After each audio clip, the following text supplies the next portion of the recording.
का सुना दूं आपको कि मेरी तरह का कोई टीचर लग गया स्कूल में, वो स को फ बोलता था ना, तो वो बच्चों को सिखा रहा है कि बोलो फड़क, सड़क को बोल रहा है फड़क। तो बच्चों ने अब मेरी ही नकल करनी है, वो बोल रहे हैं फड़क। तो बाद में उसको गुस्सा आया कि नहीं भाई, मैं तो फ को फ बोलता हूँ, तुम फ को फ क्यों बोल रहे हो? तो कहीं ऐसा ना हो कि मतलब जो मैंने सुना है, मैंने वैसे प्रमाद वृत्ति पढ़ा भी है, पर फिर भी अगर हो तो मैं इसमें आपको दोबारा से वो कर दूंगी, ठीक है? प्रमाद वृत्ति है। विप्रय, थर्ड है विकल्प, फोर्थ निद्रा, और फिफ्थ स्मृति। फिर रिपीट कर दूं, प्रमाद, विप्रय, विकल्प, निद्रा, स्मृति।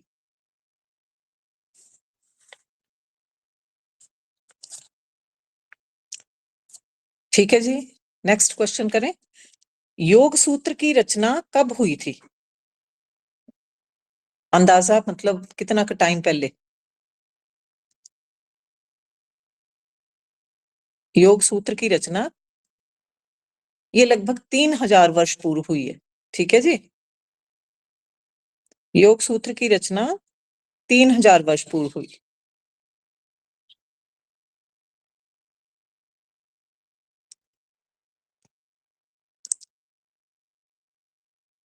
अगला है, योग सूत्र की रचना किसने की?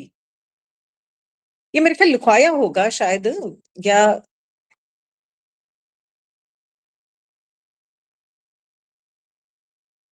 ये भी हो जाता है कि कई बार किसी एक टीचर ने ये लिखे हो, दूसरे ने नहीं लिखे हो, है ना जी। योग सूत्र की रचना किसने की? तो योग सूत्र की रचना महर्षि पतंजलि जी ने की। मैम इसका आंसर वो भोले बाबा जी का नहीं था? ऐसा कुछ था ना कि उनको मानते हैं। नहीं नहीं, रचना देखो, योग के जो सूत्रधार हैं, योग किसने हमें वो किया, ठीक है, वो है भगवान शिव, ठीक है, जिन्होंने मैम योग योग के हाँ पिता लिखवाया मतलब हुआ मैम वो, ऐसा एक क्वेश्चन था। अच्छा वो योग के पिता योग के पिता कहा जाता है लिखवाया हुआ शायद। है। योग के हाँ पिता भगवान शिव हैं। लेकिन अब जो जिसको बुक के रूप में वो किया गया, तो महर्षि पतंजलि जी हैं, ठीक है जी। रचना किसने की? अब देखो वो मतलब उसकी जो एक्चुअल दिया हमें योग का ज्ञान, ठीक है, धरती पे योग को किसने वो किया भी, वो तो आगे पिता, आगे भगवान शिव, लेकिन उनके शब्दों को, उनको वाणी को किसने आगे डिक्टेट किया, वो है महर्षि पतंजलि जी, ठीक है मैम जी। योग दर्शन के रचयिता लिखाया हुआ है कौन है? हाँ जी, तो योग दर्शन के रचयिता कौन है?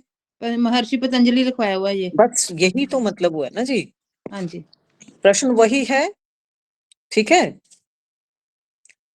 आगे चलिए, योग दर्शन और योग सूत्र एक ही हुए। आगे चलिए जी, वृत्ति निरोध के लिए वैराग्य का क्या स्वरूप है?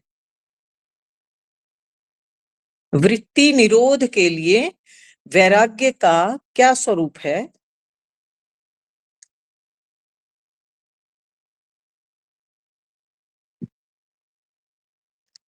इसका आंसर है तृष्णा रहित हो जाना।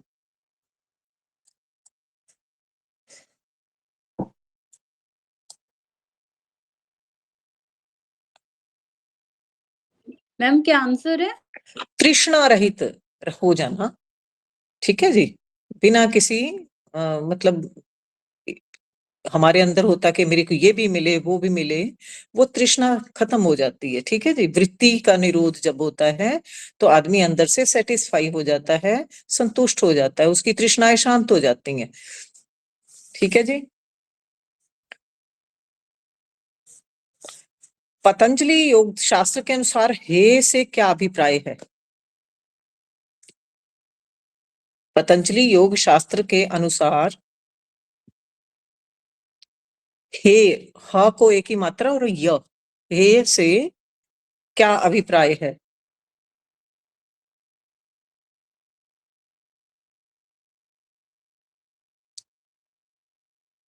तो इसका अभिप्राय है त्याज्य, मतलब दुख का त्याग, त्याज्य। हे का अभिप्राय है त्याज्य।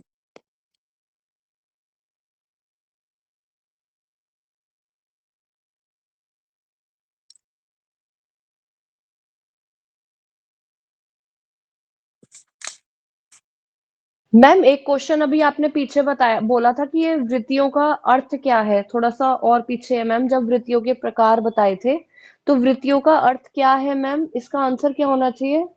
इनका अर्थ है कि मन के भीतर उठने वाली विचार रूपी तरंगें, ठीक है, अथवा उन मन के क्रियाकलाप। वृत्तियों का अर्थ होता है कि मन के अंदर जो हमारी विचारधाराएं उठती रहती हैं, ठीक है जी, या क्रियाकलाप चलते रहते हैं, वो अर्थ है। ठीक है जी।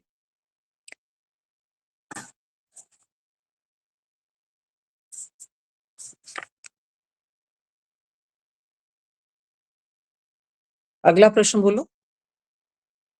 किस पाद में क्लेशों को दूर करने के उपायों का वर्णन है? आपने 4 पाद पढ़े होने सारे? साधन पाद। साधन पाद में। हाँ जी, साधन पाद। ठीक है जी। कैवल्य अवस्था क्या कहलाती है? कैवल्य अवस्था क्या कहलाती है?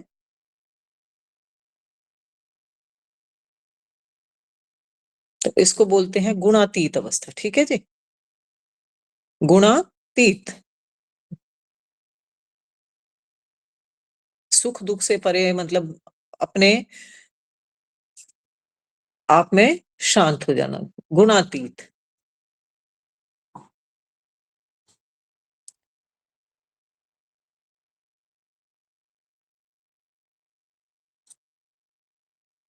ठीक है जी, आगे चलें। आपने योग के 8 वो पढ़े हैं ना, यम, नियम, आसन, प्राणायाम, प्रत्याहार। ठीक है जी। तो उसमें महाव्रत किसे कहा गया है? महाव्रत। यम, नियम, आसन, प्राणायाम, प्रत्याहार, धारणा, ध्यान, और फिर हम समाधि की ओर बढ़ते हैं। तो उसमें महाव्रत, एक उसको महाव्रत कहा गया है, वो है यम। ठीक है जी। किसको कहते हैं? यम को।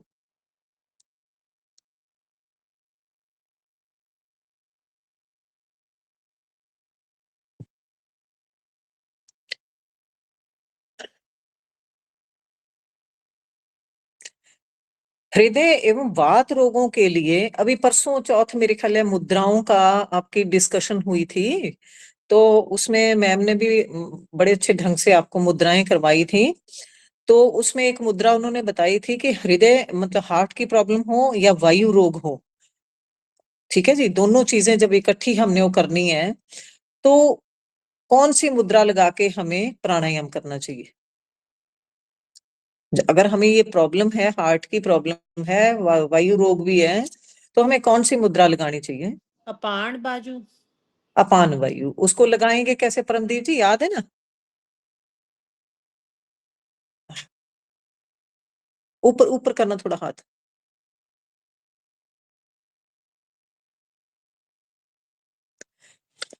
ये वैसे ना मुझे इसका थोड़ा सा वो है, अपान वायु जो मुद्रा है ना, ठीक है, अपान, ये फर्स्ट उंगली ऐसे और अगली दोनों उंगलियां, क्योंकि वायु मुद्रा ये है। ठीक है जी। इसका आप क्योंकि आप खुद भी कहीं सर्च कर लेना, क्योंकि मेरे को मैंने ना 1-2 बार कहीं गड़बड़ हुई थी, तो मैंने सर्च किया, उसमें देखा कि कई बार मेरी थ्योरी गलत हो सकती है, अगले की कुछ और होगी। तो जहां मैक्सिमम मतलब वो ना, तो उसको चेक करना। ये अकेली है अपान मुद्रा, जब हम दोनों उंगलियों को सेंटर वाली, मध्यमा और अनामिका को जोड़ते हैं, टिप के साथ लगाते हैं, तो ये है अपान मुद्रा। लेकिन अकेली फर्स्ट उंगली तर्जनी जो है, उसको हम अंगूठे के रूट में लगा के प्रेस करते हैं, तो ये है वायु मुद्रा। अब दोनों इनको हम इकट्ठा लगाते हैं, फर्स्ट उंगली को प्रेशर दे दिया, अगली दोनों उंगलियों को अंगूठे के टिप के साथ लगाया, सबसे छोटी उंगली खुली रहेगी, तो ये है अपान प्राणवायु मुद्रा। ये हार्ट के लिए और वात के रोगों के लिए सबसे बेस्ट है। ठीक है जी। तो मैम इसमें अपान प्राण वायु मुद्रा पूरी आएगी या खाली अपान वायु मुद्रा आएगी? अपान वायु भी इसको बोलते हैं, अपान प्राण वायु भी बोलते हैं इसको।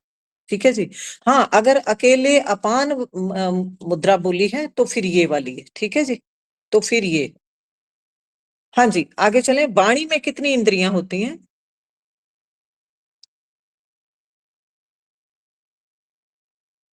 तो इसमें है 2, जैसे जीवा है आपके और मुख। ठीक है जी।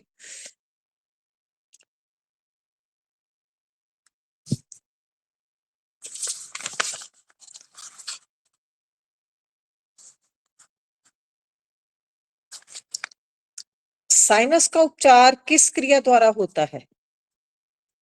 ये कल थोड़ा सा हमने डिस्कस किया था, तो उसमें मैंने बताया भी था, साइनस का उपचार षटकर्म के अंतर्गत कौन सी क्रिया से करेंगे?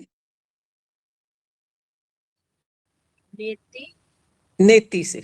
ठीक है ना, नेति से।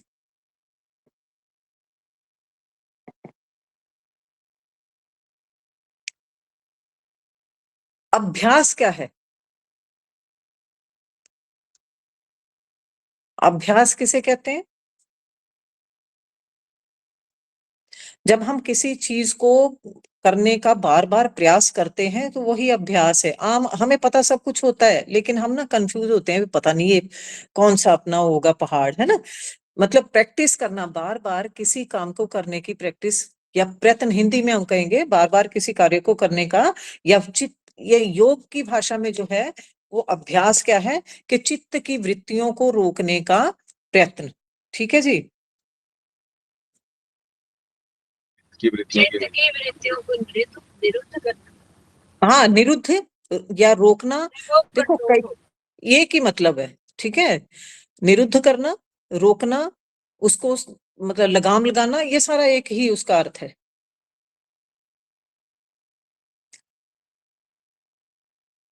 अब इसी में एक प्रश्न, इसको अगर दूसरी तरह से पूछा जाए कि किसके बल से लक्ष्य की प्राप्ति होती है?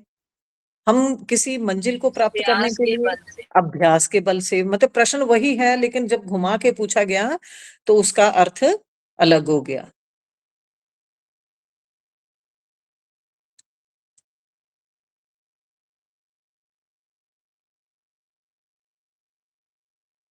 अगला प्रश्न है, वशीकार वैराग्य क्या है? वैराग्य के भी अलग अलग अपनी वो आती हैं, तो वशीकार वैराग्य क्या है?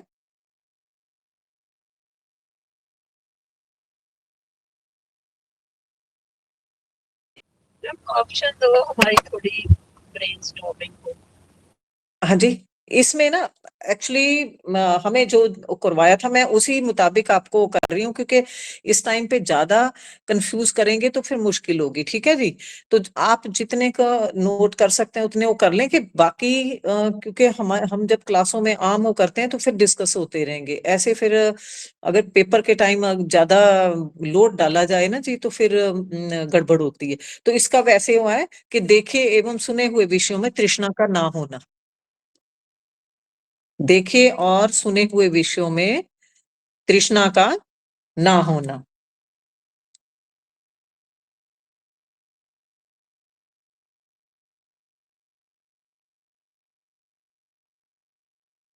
इसी से रिलेटेड अगला एक प्रश्न है, परावैराग्य या परम वैराग्य। परावैराग्य अथवा परम वैराग्य क्या है? ध्यान इसको की उच्चतम अवस्था। हाँ जी, मैम ध्यान की उच्चतम अवस्था है ये मैं ध्यान आपको की। परावैराग्य परम वैराग्य क्या है, ये गीता में इसका वो आता है, छठे अध्याय, अपने चौथे अध्याय में छठा वो आता है इसका। उसमें है योगारूढ़ हो जाना। तो योगारूढ़ कब होंगे हम? जब हम समाधि की अवस्था में चलेंगे। थोड़ा सा इसको पहले समझ लें, फिर इसका मैं आपको बता देती हूँ कि क्या है। इंद्रियों के विषयों में और कर्मों में अनासक्ति। हम क्या करते हैं कि जो भी काम करते हैं हम उसमें आसक्त हो जाते हैं, तो अनासक्ति का भाव क्या है? परावैराग्य, लिप्त नहीं होना जिसमें। ठीक है जी। तो इसमें कितने आपके वो आ गए कि मतलब हम कार्य तो कर रहे हैं, संसार में रह भी रहे हैं, लेकिन उसमें लिप्त नहीं है अगर, ठीक है, अनासक्ति का भाव होना।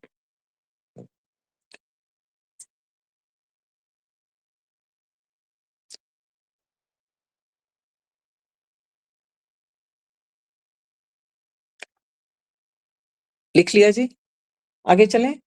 आगे है निर्विचार समाधि क्या है? निर्विचार समाधि क्या है?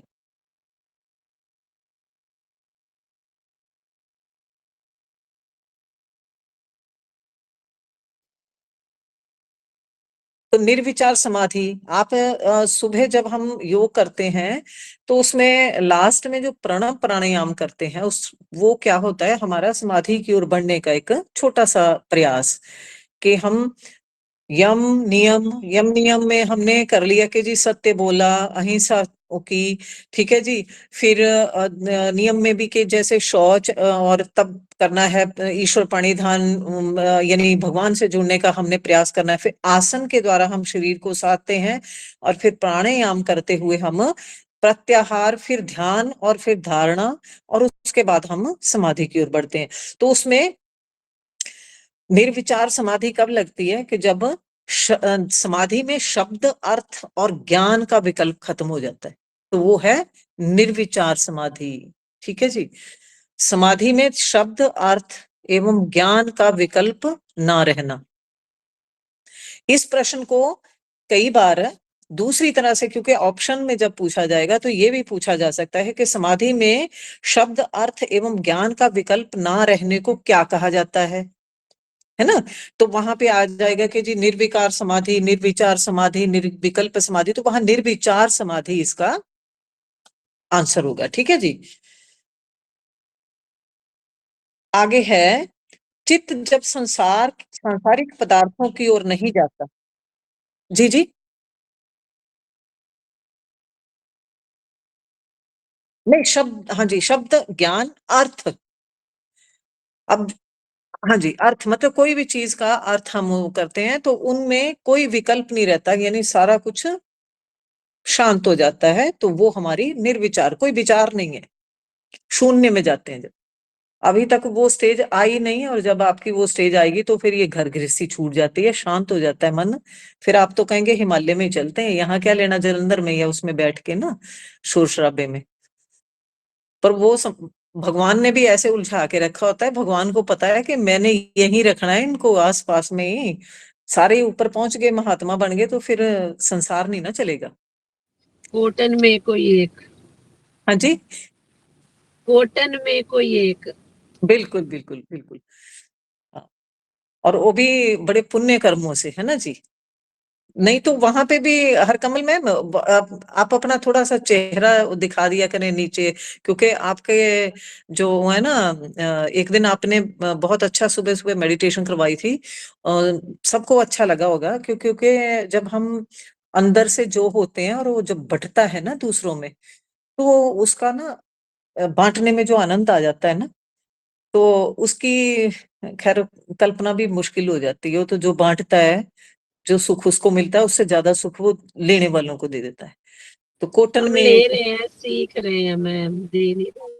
नहीं नहीं नहीं नहीं नहीं, पर उसमें भी ना मतलब देखो जितने हमारे यहाँ भाई बहन हम बैठे हुए हैं, ये कुछ ना कुछ पुण्य कर्म है जिसके कारण यहाँ योग से जुड़े हैं। एक कहते हैं ना रेत के कण से भी, वो माइनर से भी माइनर अणु परमाणु की उसमें आ जाते हैं ना जी। तो कुछ ना कहीं अंश है, तो ये मिल रहा है और बट रहा है। ठीक है, ऐसे मतलब सौभाग्य नहीं होता हर एक का। बहुत सारे लोग, बहुत पैसा है, सब कुछ है, लेकिन वो इस चीज को प्राप्त नहीं कर सकते, नहीं समझ सकते हैं। ठीक है, तो वो जी आपकी जो वाणी से निकला कि कोटन में एक, और अब वहां से भी देखो कि जो कई बार संत भी बन जाते हैं लेकिन ईर्ष्या, राग, द्वेष, क्रोध को नहीं छोड़ पाते, तो उनसे भगवान भी कहते हैं वो गृहस्थी मुझे ज्यादा अच्छा लगता है, जो अपने सांसारिक ड्यूटीज को पूरे करते हुए भी मेरे प्रति जुड़ा रहता है। तो आप उन कोटन में से नहीं, आप सहस्त्र में से मतलब सैकड़ों में से एक हैं जो जुड़े हुए हैं। ठीक है जी। तो चलिए ये अपने आगे बढ़ते हैं कि चित्त जब संसारिक पदार्थों की ओर नहीं जाता, अपने आप उपरत हो जाता है। उपरत हो जाना माने अपने विषयों से छूट जाता है। तो उसे क्या कहा जाता है? चित्त जब सांसारिक पदार्थों की ओर ना जाकर अपने आप उपरत हो जाता है, माने छूट जाता है इन विषयों से, तो उसे क्या कहा जाता है? सांप्रदायिक समाधि। उसको बोलते हैं विराम प्रत्यय, मतलब ठहर गया एक जगह। विराम प्रत्यय, प के पैरों में र और आधा त और 2 बार य, प्रत्यय।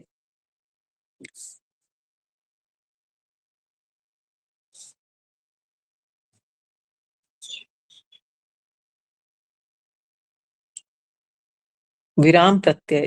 ठीक है जी। अगला प्रश्न है, दुख कितनी प्रकार के होते हैं?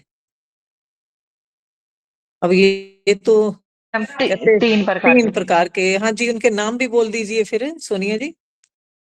मैम दुख पापात्मक, पुण्यात्मक और पाप पुण्यात्मक, ऐसे ही होता है। और कोई?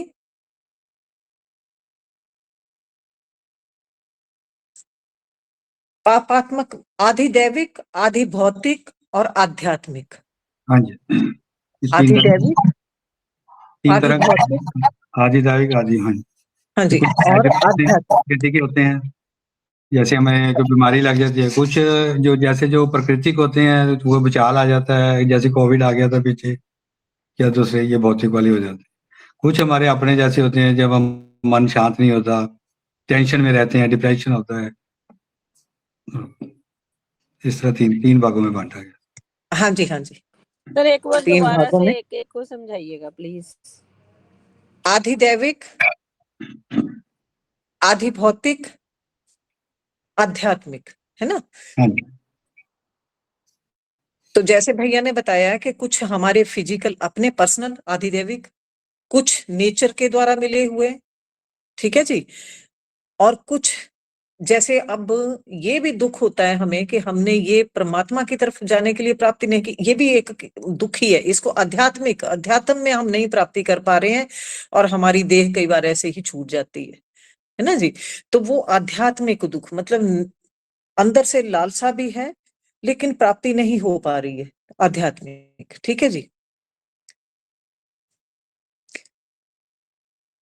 अगला प्रश्न है, इच्छा की पूर्ति ना होने पर मन में जो मैम, क्षोभ उत्पन्न होता है। जी जी। मैम ये जो आपने आध्यात्मिक बताया, ये वैसे तो समझ में आ गया, पर ये थोड़ा सा पर्सनल में ही काउंट हो रहा है वैसे तो। ये है ही पर्सनल है, दुख सारे ही पर्सनल है। अब ये देखिए कि अब दुख कोई अपने सामूहिक जो है ना, अब किसी के लिए आध्यात्मिक का वो दुख नहीं है कि उसको नहीं है, अगर मतलब इस फील्ड में कोई टेंशन नहीं है कि मैंने कुछ प्राप्ति करनी है, उसको दुख नहीं है ना? वो पर्सनल है हमारे। ये जो अभी हम वो कर रहे हैं कि किसी को कोई फिजिकल प्रॉब्लम है, वो भी पर्सनल है। किसी को नहीं है वो प्रॉब्लम, ठीक है ना जी, किसी उसको दूसरी है। किसी को तन संबंधी रोग है, कोई तन से दुखी है, कोई मन से दुखी है, कोई धन से दुखी है। तो दुख तो मैम हमेशा ये जो पर्सनल होते हैं। तो मैम आधिदैविक जो हुआ वो पर्सनल हो गया, शारीरिक, और ये जो आध्यात्मिक हो गया ये मन से दुख हो गया जो हम सोच के नहीं कर पाते। आध्यात्मिक, अब अध्यात्म से क्या हो लेंगे? अध्यात्म का अर्थ क्या है? साक्षी मैम मेरे अध्यात्म, हिसाब से कि जो हमें जन्म मिला है, हम भक्ति कर रहे हैं जितनी हो सकती है, लेकिन हमें पता है कि हमारा अब इतनी एज हो गई है, तो हमने क्या किया, क्या पाया, तो हमें मुक्ति का द्वार तो नहीं मिलेगा, दोबारा से जन्म लेने पड़ेंगे। वो दुख है, वो दुख है हमें, वो होता ठीक है, वो आध्यात्मिक दुख। आधिदैविक आगे जो हमारे एक कुछ आधिदैविक मीन्स कुछ हमें पिछले उससे भी चल रहे हैं हमारे, हमने जो पिछले कर्म किए थे ना, तो वो जो हमारे साथ चल रहे हैं, कुछ यहाँ पे हमने जोड़ लिए, ठीक है जी। और आधि भौतिक जो मतलब जैसे भैया ने बताया कि कुछ नेचर के द्वारा हमें मिले, अब उसमें भी क्या होता है, वो भी हर एक के लिए अलग अलग स्तर पे है दुख, मैं ठीक है जी। मैं क्लियर कर देता हूँ इनको, बड़े सिंपल से हैं। सर जो आदि भौतिक जो हैं वो हमारी शारीरिक में जो है ना भौतिक कष्टों की विधि के लिए होते हैं रोग। जैसे किसी को आर्थिक समस्या हो गई, इकोनॉमिक प्रॉब्लम है, किसी को वैसे हो गई, किसी को कोई रोग हो गया, किसी को कोई बीमारी लग गई, ये आपके आ जाएंगे आदि भौतिक। आदि दैविक जो है वो प्रकृति के आगे, जैसे भूचाल आ गया, आंधी आ गई, तूफान आ गया, कोई भी सुनामी आ गई, कोई सुनामी आ जाए, तो वो सारे इसमें आ जाएंगे। और आध्यात्मिक वाले ये हैं जो मानसिक हैं, जैसे हम हमें चिंता में लगे रहते, बिना किसी काम के हमने हर काम की चिंता करनी, अपने आप क्रोध आ जाना, गुस्सा आ जाना अपने आप पे, ये हमारे जो है ये आध्यात्मिक। बिल्कुल बिल्कुल। ईर्ष्या दैविक, करना, हाँ जी, किसी को वो भी उसी में आ जाएगा। हाँ, दैविक से मीन देव द्वारा जो यानी हाँ, जो देवों द्वारा देव से देवी मिले हुए, देवता परमात्मा से मिले हुए, यानी देवताओं से मिले हुए या नेचर से मिले हुए। चलिए जी। अच्छा, शरीर में अंगों के कंपन का होना, फरकना, ये इसको क्या बोलते हैं? वो लिखा रहे थे इच्छा की मैंने पूर्ति। इच्छा की अच्छा अच्छा, पूर्ति वो रह गया अभी, वाला। हाँ जी। इच्छा, मेरे उससे निकल गया वो। इच्छा की पूर्ति ना होने पर मन में जो क्षोभ, ग्लानि या गुस्सा होता है, उसको क्या बोला जाता है? इच्छाओं की पूर्ति ना होने पर मन में उत्पन्न क्षोभ को क्या कहते हैं?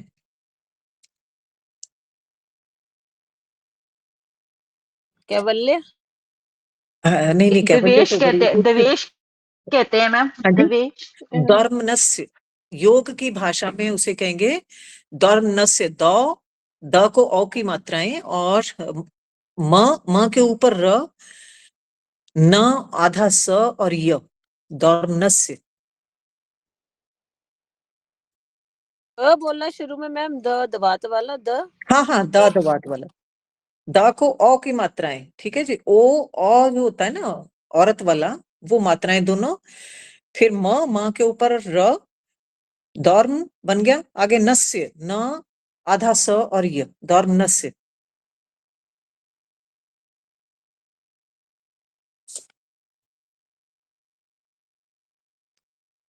अगला प्रश्न है, शरीर के मैम अंगों, एक सेकेंड। हाँ जी हाँ जी, कोई नहीं। शरीर के अंग, शरीर में इच्छा की पूर्ति है या अंगों की पूर्ति ना होने पर मन नहीं में नहीं नहीं गुस्सा? नहीं, इच्छा इच्छा, अंगों की नहीं, इच्छा। प्रश्न दोनों मिक्स हो गए। अगला भी बोला गया ना, सात तो अंगों हो गया। इच्छा की पूर्ति ना होने पर, वो शरीर वाला अगला था। ये सिर्फ इच्छा की पूर्ति ना होने पर मन में जो क्षोभ उत्पन्न होता है, उसको क्या बोलते हैं? अगला प्रश्न है, शरीर के अंगों में कंपन होना या फरकना जो होता है ना, अपने आप आंखें फरकती रहती हैं, या कान फरक रहा है, या नाक फरक रही, तो उसको क्या कहते हैं?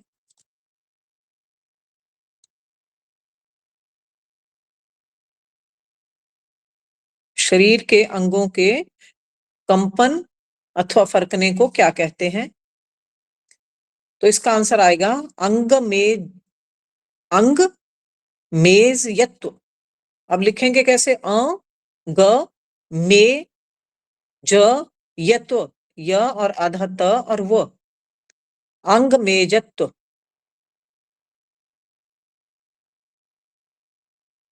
मैम इसका मीनिंग बता दीजिए, जो आंसर बोला है अंगे अंग में मेजत्व, जयत्व। देखो बेटा, ये यही तो हम बोल रहे थे कि शरीर में हमारे कई लोग आपने देखे होंगे, उनके अंग अपने आप ही फरकते रहते हैं, ठीक है। तो वो जो वीकनेस या उसको रोग को हम क्या बोलेंगे? उसका नाम है ये अंग मेजत्व, शरीर के अंगों के फरकने को, ठीक है। या अपने आप जो कम, हाँ अभिषेक जी, पार्किंसंस तो फिर वो अलग, मतलब वो आ गया ना, वो हायर लेवल की वो हो गई। ये जो हल्का फुल्का कई बार अपने आप थोड़ी देर के लिए फरके अंग और अपने आप फिर शांत हो गए, उनको बोलते हैं अंगमेजत्व। हाँ हाँ हाँ, वही।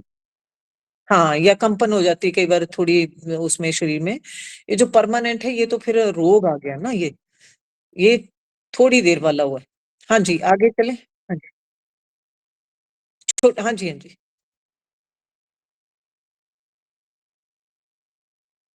विघ्नों का नाश कैसे होता है?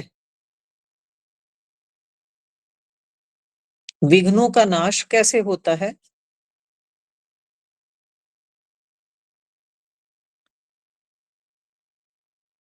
तो इसका आंसर है ईश्वर प्राणिधान से। ठीक है जी, यानी भगवान का चिंतन करने से भगवत ध्यान भी आ सकता है इसका आंसर, ईश्वर प्राणिधान भी आ सकता है इसका आंसर, और इसका आंसर ओम उच्चारण से, ओम के उच्चारण से भी आ सकता है। तीनों एक ही मतलब है। कई बार क्या होता है कि बहुत अंदर हमारे घबराहट हो रही है या तनाव में है हम, तो परमात्मा के साथ जुड़ते हैं तो हमारा मन शांत हो जाता है, ओम की ध्वनि करते हैं तो भी मन शांत हो जाता है। ठीक है जी। नाम अभ्यास भी बोल सकते हैं, हाँ जैसे जी, हाँ जी, हम बिल्कुल नाम अभ्यास पंजाबी ਦੇ ਵਿੱਚ ਬੋਲਾਂਗੇ ਤੇ ਨਾਮ ਅਭਿਆਸ। ठीक है जी। तो सब मतलब ਇੱਕੋ ਹੀ ਹੈ ਮੈਮ ਹਰਕਮਲ ਜੀ, ਪਹੁੰਚਣਾ ਤਾਂ ਉਹਦੇ ਦਰਵਾਜ਼ੇ ਤੱਕ ਹੈ, ਰਸਤੇ ਅਲੱਗ-ਅਲੱਗ ਹੋ ਸਕਦੇ हैं ਤੇ मंजिल वही है ना जी। चलिए अगला प्रश्न है कि चित्त शुद्धि का दूसरा उपाय क्या है? चित्त शुद्धि का दूसरा उपाय क्या है?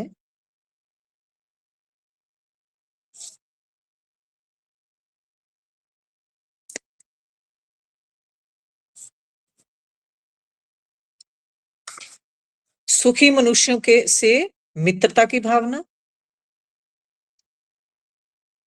अब इसमें एक ही आंसर नहीं आएगा, तो अगर आंसर के 4 ऑप्शन आएंगे तो उसमें फिर आप पहले देखें इसको, मैं जो आंसर लिखवा रही हूँ इसमें से कौन सा फिट बैठता है भी, है ना जी।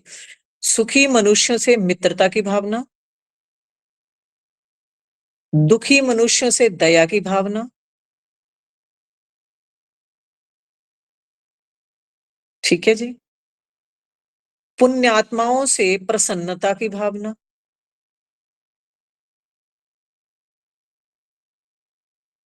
और पापियों से उपेक्षा करने से चित्त शुद्ध हो जाता है। 4 ऑप्शन आए, सुखी से मित्रता, दुखी पे दया करना, पुण्य आत्माओं के साथ प्रसन्नता से रहना, और पापियों की उपेक्षा करना। तो अब इसमें अगर आ जाता है कि इनमें से कौन सा ऑप्शन सही है, तो फिर साक्षी जी कौन सा सही होगा? मैम पहला वाला, सुखी मनुष्य से जो है तो क्या मित्रता आप रखना। दुखियों को उपेक्षित कर देंगे? आप दुखियों से दया नहीं करेंगे? या जो पुण्य आत्मा आपको मिले हैं उनसे खुश नहीं होंगे? ये जितने बैठे हो हमारे पुण्य आत्माएं यहाँ बैठे हुए हैं, तो इनके साथ हम खुश नहीं रह पाएंगे। तो और जो पापी है, मान लो, चलो हम कहते हैं सबसे बड़े पापी तो हम खुद ही होते हैं, पर लेकिन फिर भी हमसे भी थोड़ा बहुत अगर हमारी तरह का कोई और मिल जाए तो उसकी उपेक्षा ना करें हम। तो इसमें कौन सा ऑप्शन आएगा? मैं देख रही थी ना कि उन्होंने लिखा नहीं ना। सारे ठीक है। सारे ठीक हाँ है। जी, बिल्कुल बिल्कुल बिल्कुल सारे ये इसमें आएगा, उपरोक्त सभी। कि अगर हम दुखियों के प्रति दया नहीं रखेंगे, पुण्यात्माओं के साथ बैठ के खुश नहीं हो सकते, फिर हम कहीं भी खुश नहीं हो सकते। ठीक है जी।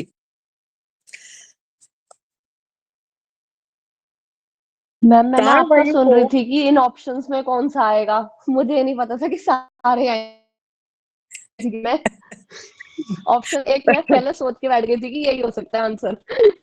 मैम एक बार बोल दीजिए प्लीज ये वाले सारे। चित्त शुद्धि का दूसरा उपाय क्या है? बेटा पता क्या होता है, ये जो हमारे सीनियर बैठे हैं ना यहाँ पे, देखिए सबसे बड़े भैया है हमारे शीश भैया ji, Harkamal ma'am, she is lecture. ठीक है, ये कहाँ गई वो अपनी परमदीप जी, वो भी ये लेक्चर है मेरे ख्याल है। और भी कोई मेरे ख्याल, रजनी जी आप भी कोई जॉब और कोई जॉब करते हैं आप में से? नहीं मैम, सोनिया मैं जी नहीं आप? करती। अच्छा जी। अभिषेक भैया आप क्या करते हैं? अभिषेक जी क्या मतलब क्या करते हैं आप? हेलो, क्या करते हैं आप?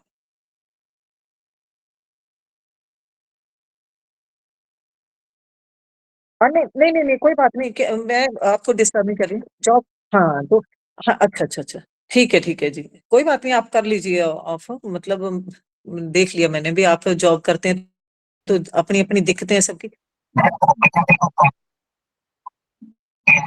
कोई बात क्या वैसे भी तो वैसे भी तो, आईटी में ही है, तो आईटी वाले में रहते हैं हर रोज। हाँ जी भैया बोलिए। मैंने कहा ये आईटी में ही लगते हैं, ये आईटी वाले सारे मीटिंग में ही रहते हैं अक्सर। अच्छा तो तो, हाँ, ये तो देखो इंजीनियर बेटा, तो सब नोट कर रहे थे, है ना। तो ये क्या होता है कि हम ना कई बार वैसे तो आजकल बहुत कुछ मिल जाता है मटेरियल, पर कई बार हम जब नहीं नोट करते तो फिर बाद में हमें वो दिमाग से निकल जाती हैं बातें, क्योंकि इतना ज्यादा मटेरियल है आजकल। तो प्रश्न था हमारा कि चित्त शुद्धि का उपाय कौन सा है। कोई हम चित्त शुद्धि तो कर सकते हैं ध्यान धारणा समाधि करके भी, योग करके भी, लेकिन इसके अलावा भी हम सारा दिन तो बेटा वहां नहीं रह सकते ना कि भी बस बैठे हैं और योग कर रहे हैं और बाकी काम हमारा छूट जाए, क्योंकि हम गृहस्थी भी हैं, हमें बाकी रिस्पॉन्सिबिलिटीज भी वो करनी है। तो उसके लिए क्या था, उसके लिए 4 ऑप्शन दिए थे उन्होंने कि मनुष्य, सुखी मनुष्यों के साथ मित्रता करनी। क्योंकि अगर हम हमेशा ना रोने वालों के साथ बैठेंगे तो वैसे ही आंसू निकलेंगे, है ना जी। लेकिन प्रयास करें कि वैसे दुख थोड़े हैं जिंदगी में, तो हम खुश लोगों के साथ रहें, थोड़ी देर ही सही जिंदगी को एंजॉय करें। दुखी, जो दुखी है, तकलीफ में है, उसके ऊपर दया करें। जो पुण्यात्मा है, ठीक है, संसार में सारे तरह के प्राणी हैं, तो उनके साथ प्रसन्न रहें। और जो पापी है उनको उनकी उपेक्षा करें। उपेक्षा मीन्स ये नहीं है कि नफरत उनसे, हाँ उनसे एक दूरी बना के रखें कि हे परमात्मा इनको भी सद्बुद्धि दें। तो ये चारों ऑप्शन आने थे उसमें बेटा चित्त की शुद्धि के लिए। ठीक है, चलिए आगे चलें जी। प्राण वायु को निकालने तथा यथाशक्ति बाहर रोकने से क्या होता है। जब हम सुबह प्राणायाम करते हैं तो जो प्राण वायु हम बाहर निकालते हैं, ठीक है, और फिर अंदर हम थोड़ी देर के लिए कुंभक लगाते हैं, ठीक है, या हम बाहर रोक के थोड़ी देर रखते हैं, तो उससे क्या होता है मैम आप करके रक्त की देखना। शुद्धि होती है। रक्त की शुद्धि तो होती है, हमारे शरीर का जितनी गंदगी होती है ना वो भी साफ होती है। हमारी जो कार्बन डाइऑक्साइड अंदर या बाकी की जो फालतू की होती है ना, वो भी बाहर निकलती हैं थोड़ी देर अगर हम रोक के रखते हैं, कुंभक लगाते हैं। मैम क्वेश्चन एक बार और बोल दीजिए। प्राणवायु को निकालने और यथाशक्ति मतलब जितनी देर तक हम कंट्रोल कर सकते हैं, यथाशक्ति बाहर रोकने से क्या होता है। तो शारीरिक मल नष्ट होता है और मन हमारा स्थिर होता है, ये इसका आंसर है। ठीक है जी। अब यहाँ पे थोड़ा सा अब हम वो करें, ये जो हम सुबह करते हैं अनुलोम विलोम प्राणायाम, अनुलोम विलोम के साथ ही सतीश भैया तो मेरे ख्याल इनको तो पता होगा भाई, एक होता है मूर्छा प्राणायाम। मूर्छा प्राणायाम भैया नहीं पता ना। अच्छा, उसमें भी वो भी अनुलोम विलोम की तरह से, अनुलोम विलोम में हम क्या करते हैं, एक अपनी नासिका से लेफ्ट से श्वास भरा, राइट से छोड़ दी, उसमें दोनों श्वास, दोनों साइड से हमने श्वास को भरना है और फिर हमने ये श्वास भरा, पहले आंखें बंद रहेंगी हमारी और ऊपर जाते जाते आंखें खोल देंगे, आकाश की ओर को आंखें खुली करेंगे, थोड़ी देर रुकेंगे और धीरे धीरे हम वापस आ जाएंगे आंखें बंद करते हुए। ऊपर जब जाना है तो आंखें खोल देनी है, पीछे को जाएंगे तो आंखें खोलेंगे आकाश की ओर को और फिर आंखें बंद रहेंगी। जब हमने वापस आना है तो आंखें बंद। ये दिन अपने सुबह अगर हम 5 बार कर लेते हैं प्राणायाम, तो उससे जिनको हिस्टीरिया की प्रॉब्लम होती है या ब्रेन जिनका बहुत ज्यादा सारा दिन हम एक्टिव रहते हैं, उनके लिए बहुत लाभदायक होता है। चक्कर आते हैं जिनको, पर लेकिन ज्यादा देर अगर पीछे वो करें तो आंखें अगर बंद कर लेंगे तो कई बार चक्कर आ जाता है, थोड़ी देर बेहोशी आ जाती है। लेकिन अगर आप इसका 5 बार रेगुलर अभ्यास कर लें तो इससे बहुत ज्यादा लाभ मिलता है। इसी तरह से एक और है, उसको बोलते हैं पूर्ण प्राणायाम। उसमें क्या करते हैं हम, श्वास भरा, मैम इस वाले को क्या बोलते हैं जो मूर्छा, आपने बोला अभी बताया। मूर्छा मैम प्राणायाम बेटा, ठीक है। ये भी सहयोगी ही आ जाते हैं उनमें अनुलोम विलोम की तरह से, लेकिन कई बार क्या होता है हमारे अंदर जिसको बहुत ज्यादा गैस बनती है या बात अपनी हो रहती है या सिर में बहुत तकलीफ रहती है, तो उनके लिए काफी फायदेमंद हो जाता है। फिर एक इसी तरह का है दूसरा, उसको कहते हैं पूर्ण प्राणायाम। उसमें दोनों नथनों से हमने श्वास लिया और उसको थोड़ी देर जैसे जलंधर बंद लगाते हैं, यहाँ पे नाक को हमने बंद कर लेना, जितनी देर होल्ड कर सकते हैं किया, और धीरे धीरे हमने श्वास को रिलीज कर दिया। इससे और पेट हमारा फिर इससे क्या होता है, बिल्कुल साफ हो जाता है। कई बार हमारे अंदर जो भी कार्बन डाइऑक्साइड इधर उधर रुकी हुई हो वो भी निकल जाती है। खैर ये आपसे प्रश्न ये इसमें नहीं पूछे जाएंगे, ये आपके ज्यादा। हाँ जी, नाड़ी शोधन में बेटा जी, हाँ जी मैं बताती हूँ। नाड़ी शोधन क्या है कि वो हम जब श्वास लेते हैं, मान लीजिए हमने 2 सेकंड के लिए श्वास लिया, 4 सेकंड हमने रोक के रखना है, ठीक है। दुगना सॉरी, एक सेकंड के लिए लिया, 4 सेकंड नहीं 8 सेकंड हमने रोक के रखना है, और 4 सेकंड में उसको हमने रिलीज करना है, अंदर कुंभक लगा के रखना है। ये देखिए,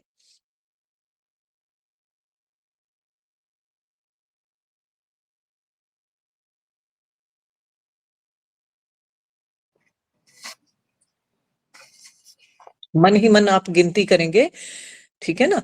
तो अभी तो मैंने सिर्फ उदाहरण दी, उसमें कुंभक हमने 4 टाइम लगाना है। मतलब जैसे पूरक किया, इसको पूरक बोलते हैं श्वास लेने को, इंग्लिश में आप इनहेल बोलेंगे, ठीक है। फिर अपने श्वास को रोक के रखेंगे अंदर, उसको कुंभक बोलते हैं योग की भाषा में। और फिर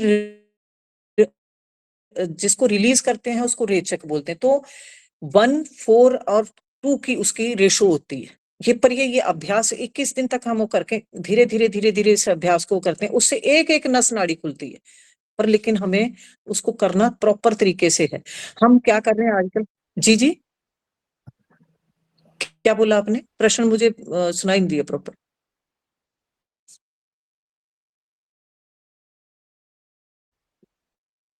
नहीं, एक से लेना, एक से एक से लेना। हाँ जी, उसमें ऐसे काउंटिंग करनी है, जैसे बता रहे हैं ना मैडम, 1:4:2 काउंटिंग करनी है हमने अपने मन ही मन में। तो वैसे जैसे राइट को बंद करके लेफ्ट से सांस लेते हैं, तो काउंटिंग करेंगे 1 2 3 4 5 6 या 7 सेकंड तक ही होता है, इससे ज्यादा होता नहीं।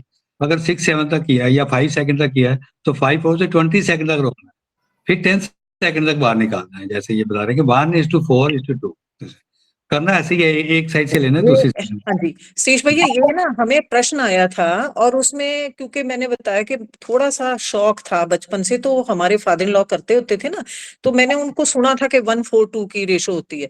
और वहां प्रश्न ये, बाकी सबका गलत हो गया, मैंने अंदाजे से लिख दिया था कि ये वाली है, बाद में मैंने ढूंढा इसको। लेकिन तो उसमें ये ये साधक होते हैं ना, उनको हम नहीं कहते, उनको हम कहते हैं 1 2 2। तो पहले अभ्यास करते हैं वो अभ्यास करते हैं। 2 टाइम्स तक रोकेंगे, फिर 3 टाइम्स तक, फिर 4 तक। एक्चुअली नाड़ी शोधन नाम दिया गया 1:4:2।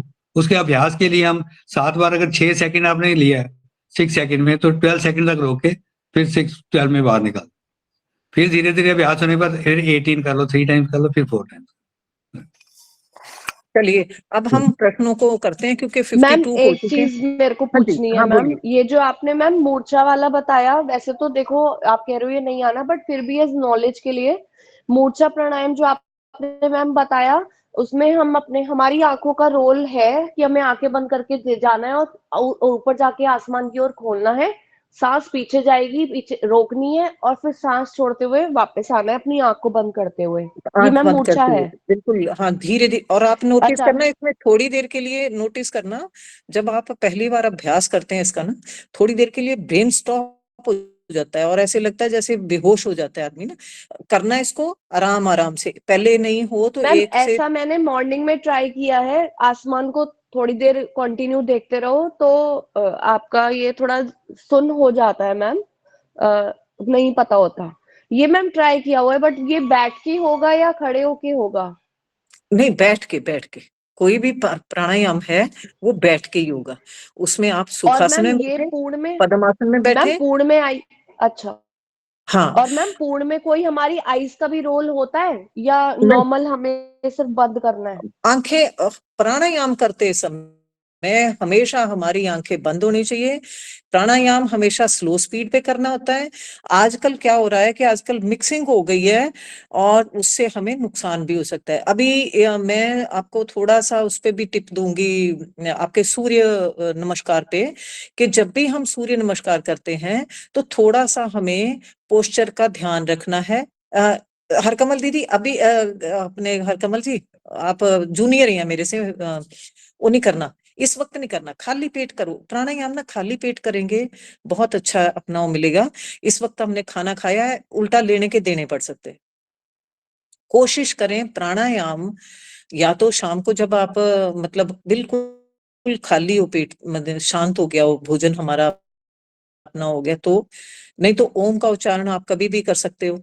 लेकिन ये जो जितने भी होते हैं सूक्ष्म व्यायाम आप दिन में कभी भी कर सकते हैं, लेकिन प्राणायाम प्रयास करें खाली पेट हो। और आप नोटिस करना, पिछले उसमें क्या होता था, एक दो कैंडिडेट ऐसे थे कि जो अभी आपकी उबासी देख के मुझे याद आया, भी वो ना बिस्तर पे होते थे। आप तो थक गए हो ना पूरे दिन से, लेकिन वो बिस्तर पे उठ के ही प्राणायाम शुरू कर देते थे। तो हमेशा कोशिश करें कि बिस्तर पे प्राणायाम नहीं करना, ठीक है जी। कंबल बिछा लो, ठंड लगती है नीचे ना, मोटा कंबल मतलब वो कर लो, लेकिन बिस्तर पे बिस्तरा छोड़ेंगे ना जी तो हमारी हेल्थ भी ठीक रहेगी। और थोड़ा सा ना पोस्चर अपने हमारे जब भी हम प्राणायाम करें तो पोस्चर हमारा सही होना चाहिए, जिससे हमें मानसिक हमें शांति मिले। फिजिकल के साथ साथ हमारा मानसिक संतुलन बहुत जरूरी है। साक्षी बेटा, प्राणायाम नहीं कहना, प्राणायाम, प्राणों का आयाम। जब हम शब्द को गलत मतलब वो करेंगे ना, उसका अर्थ भी थोड़ा सा गड़बड़ हो जाता है। तो कोशिश करें प्राणायाम, यानी क्या है प्राणायाम? Okay ma'am. प्राणों का आयाम, प्राणों को अंदर भरना। हमारे अंदर हम रोज कुछ ना कुछ फालतू के कर करके प्राणों को बाहर फेंक देते हैं। ये शक्ति हमारे अंदर से वेस्ट होती जाती है, उसको हमने दोबारा से एनर्जी को अपने अंदर वो करना है, तो उस चीज को कहते हैं हम प्राणायाम। ठीक है जी। अब देखिए जी मैम, बस मैम ये पूर्ण वाला मैम एक बार और बता दीजिए कि हमें इसमें आइस का रोल नहीं है, बस हमें सांस लेना है और आगे फ्रंट गर्दन को थोड़ा सा झुकाकर तो अपनी इसमें नोज पीछे को जाना है, ब्लॉक करना है। बिल्कुल ये किया हमने दोनों, देखिए ध्यान से।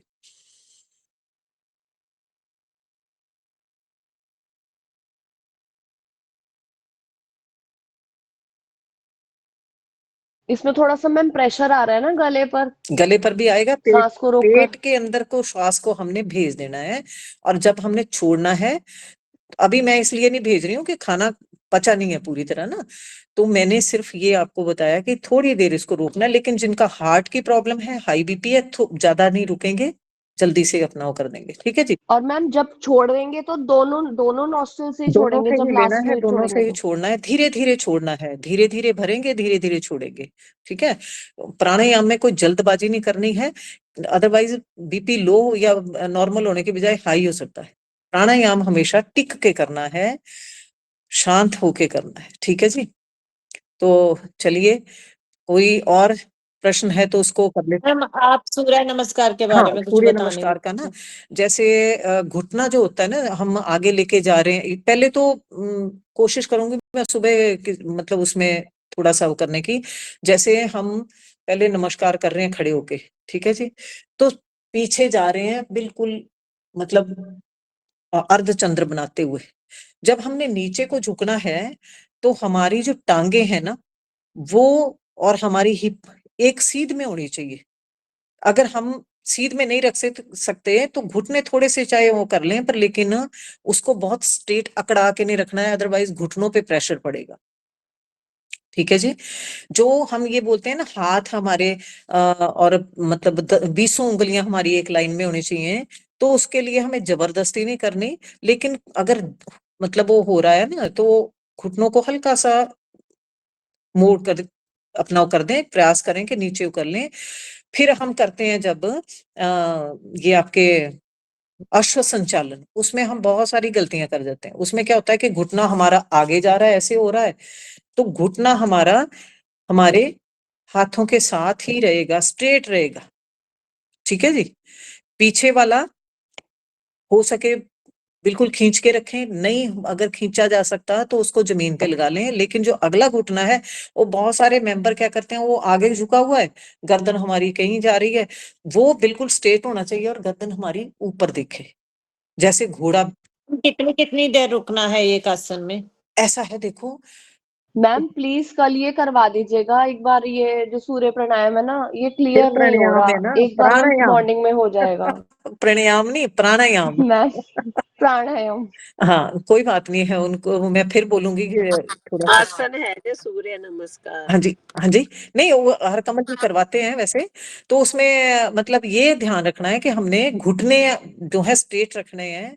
फिर जब हम ये अष्टांग नमन करते हैं तो 8 अंग हमारे कौन कौन से, घुटने दोनों दोनों पंजे पैरों के, छाती, चिन्ह, ठीक है, और दोनों हाथ, ये अष्टांग, ये मतलब हमारे 8 अंग हो गए, ये हमारे मतलब जमीन पे लगेंगे, हिप हमारी ऊपर उठी हुई रहेगी, ठीक है जी, ये ध्यान रखना है।